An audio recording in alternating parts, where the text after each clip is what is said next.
Hey guys, Gizmoddict here, and after a long time I finally have something new to unbox, and in this video we're going to be unboxing and checking out the Xiaomi Mi Box 4K. I also have the Xiaomi's truly wireless earbuds that were recently announced, but a video on this would be coming later on. Today we'll be checking out the Mi Box 4K, which retails for 3,500 rupees in India, and this is basically a smart TV box. So if you have any old non-smart TV lying around, or if you have a smart TV that is like 6-7 years old and you don't get any of the new apps on it, well, basically you can connect this Android TV box to your TV and get access to everything new that's there. All the apps are available here because it's an Android TV. So this can save you from buying a new TV. So first we're going to take a look at the box of the Mi Box 4K, and as you can see here we've got a picture of Mi Box along with some details like it has Chromecast built in, it's an Android TV, there is 4K support, there is Google Assistant, and you also have a list of the apps that you can install on the Mi Box 4K. On the left hand side you get a list of things which are present inside the box. So you've got the Mi Box 4K, then you've also got the Bluetooth voice remote, you also have the HDMI cable, and you have the power adapter. Then on the right hand side you get a quick setup instructions, and finally on the back you've got more technical specifications written like it has HDR10, it has Dolby audio support, it has DTS audio support, it has a quad core CPU, etc, etc. Inside the box, the first thing that you see is the Xiaomi Mi Box, and damn, this thing is so compact. It's very lightweight, it literally fits in the palm of my hand, and as of now, you only get this one color option, which is black. I hope they introduce a white variant or something. It might look better in a lot of TV units or something, but as of now, you only get the black variant. Below that is the quick start guide, but I don't think I'll need that. This is gonna be a very easy task to set up. And then you've also got power adapter, you've got a circular type power adapter, you don't have a micro USB or a type C type cable. So this uses your traditional power pin. So the FireStick 4K and the FireStick HD have micro USB. So yeah, that's the difference here. Then you also have an HDMI cable and you have the remote, but sadly Xiaomi does not give you any batteries. So let's be a rebel. I'm just gonna pull out the batteries from my Amazon's Fire remote and I'm just gonna put it in this one. So once you've unboxed everything, the next obvious thing that we have to do is set up the Mi Box 4K. So it's a very easy process. So what you have to do first of all is connect the power cable to the Mi Box 4K and connect it to a power outlet. Then you need to connect the HDMI cable to your Mi Box 4K, and then you also need to connect the HDMI cable to your TV. Now I'm using the ARC HDMI port, so make sure that you use an ARC or CEC HDMI port on your TV. You can use any other port as well, but in a lot of TVs if you use the CEC or the ARC port, you can also power on and power off your TV when you power off the box. And then later on you just have to select the HDMI mode on your TV and follow the on-screen instructions. First of all, you will get a pop-up to pair the remote by pressing two buttons, so do that. After that, press any of the buttons on the remote, you will get a pop-up to select the language. Then you will get a quick setup guide. So here there are a couple of options and I'm gonna use the option of setting it up with my Android phone. So you can either put all the details manually or just use an Android phone in the house that you have to set everything up. Here's my Galaxy S20 Ultra and I'm just gonna say, okay Google, set up my device. So then what it's going to do is it's going to search over my Wi-Fi network about all of the devices that are there, and it will automatically set everything up. If you get any of the pop-up to enter your Google password or select your Wi-Fi network or something, just do that, and in some time everything will be done and your main Google account will be logged into your Mi Box 4K. You will get a couple of more options once you're done with that about setting up the Google Assistant, giving permissions and all of that. So just accept everything and continue with the setup. Then finally you will be greeted with the home screen. This is your typical Android TV home screen. You don't get any of the Xiaomi's patch wall features here. As you can see, the pre-installed apps that we have here are Netflix, Amazon Prime, you have YouTube, you also have Google Play Games, Google Play Store and Google Play Movies.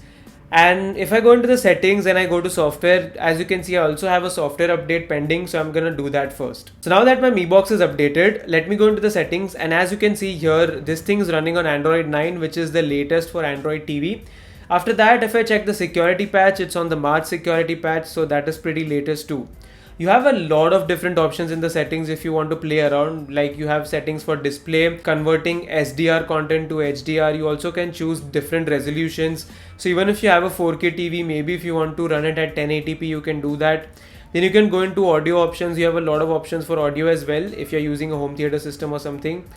All of this I will be covering in my full review. But as of now, if I have to give you a general overview of the Mi TV box, the thing is, as you can see, everything works great. If I go into YouTube and if I go here and select any of the 4K videos, I can play it at full 4K resolution. Obviously, you need an internet that is fast enough to play it at 4K. And also, if I go into YouTube and search for 4K 60 FPS videos, I can play that as well. So this thing does support 4K 60 FPS on YouTube, and it's working without any problems. Even Netflix is working great on 4K. My TV is 4K HDR10 certified. So as you can see, every time I connect and start any Netflix movie that supports that, you will get an HDR tag here, and it works properly on the Mi Box 4K. HDR10 had no issues with Netflix, and I even had a couple of movies offline that I connected, and all of them worked great in HDR, and even Dolby Audio was supported. You also have access to the Google Play Store here, so you can easily download any Android TV app or game that you want. And even Chromecast is supported here, so you can just stream from your phone. You can do a lot of things with Chromecast when you have an Android phone. So all of that is supported. The Amazon FireStick does not get Chromecast support, so this is a very big thing. The Mi Box 4K gets Chromecast Ultra, and a lot of people are going to appreciate that. You also have a dedicated USB port and an audio out port, which once again I think a lot of people will appreciate. A lot of us have a lot of content on our pen drive, hard disks, which we would like to watch on our TV. So you can just connect that to your Mi Box 4K, and then you can easily play the content. I've actually played some really heavy 30-40 GB files, which were pure 4K HDR10 movies, and they were running easily on the Mi Box 4K. But more on that in my full review. If I talk about the remote is slightly bigger than the Amazon Fire Stick remote, but you have dedicated buttons for Netflix and Amazon Prime on this, and you also have a dedicated Google Assistant button. So you can anytime summon Google Assistant when you want, and you also have Bluetooth support here. The remote I think connects via Bluetooth, and you also have Bluetooth support, so you can connect your Bluetooth earphones, speakers, anything that you want with your Mi Box 4K. The only thing that I did not like on this remote is that there is no dedicated mute button. So just in case if you want to mute it, you will have to use your TV or your music system's remote to do that. You cannot do it directly with the Mi Box TV's remote. The Mi Box 4K runs on a quad-core processor, and you also have 2 GB of RAM here, and the internal storage is 8 GB. So you might think 8 GB is less, but technically 8 GB is the norm here. Even the Amazon Fire Stick gets the 8 GB storage. I would have liked if they would have bumped up to 16 GB, would have been even more of an advantage, but unfortunately it's just 8 GB. But considering that you only install a couple of apps on your TV, this should be good. If I talk about the performance, my major problem with the Amazon HD Fire Stick is that the processor is so slow. I have been using it for the past 1 year on my Samsung TV in my living area, and the processor is very slow. App opening times are very slow. If you want to jump between one app or the other app, that thing's also very slow on the Fire Stick. But in comparison to that, this thing runs a lot faster. The speed is almost on par with the 4K Fire Stick, and I really liked it. While installing apps, while jumping between apps, so far I haven't noticed any lags, but I'll cover this more in my full review. As of now, I'm quite satisfied with the performance, and it's miles ahead of the 1080p Fire Stick. So far I'm really impressed with the Mi Box 4K. The thing is, at a price tag of 3000 rupees, this is literally offering you so many things that it's a hard thing to ignore. If you really wanted to buy the Fire Stick or a 4K Android TV box, I think this is the best option for 3500 rupees.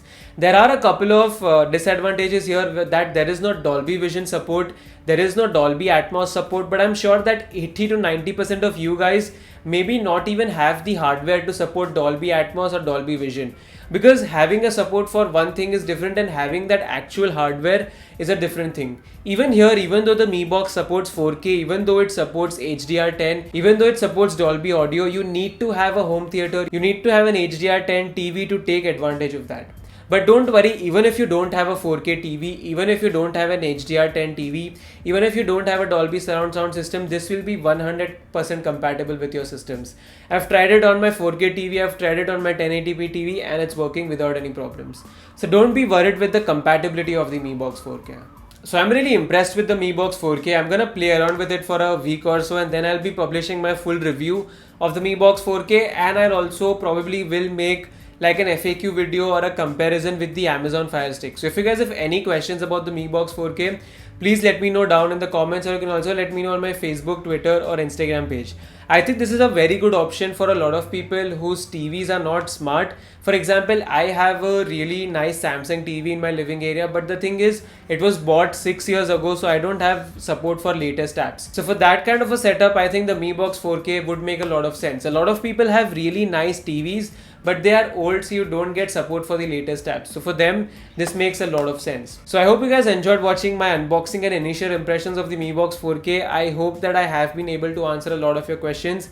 Even then, if I missed out something, let me know in the comments. I'll make sure that I cover it in my full review. That's it for this video, and if you're new here, please subscribe because a video on the Mi Truly Wireless Buds is also coming very soon.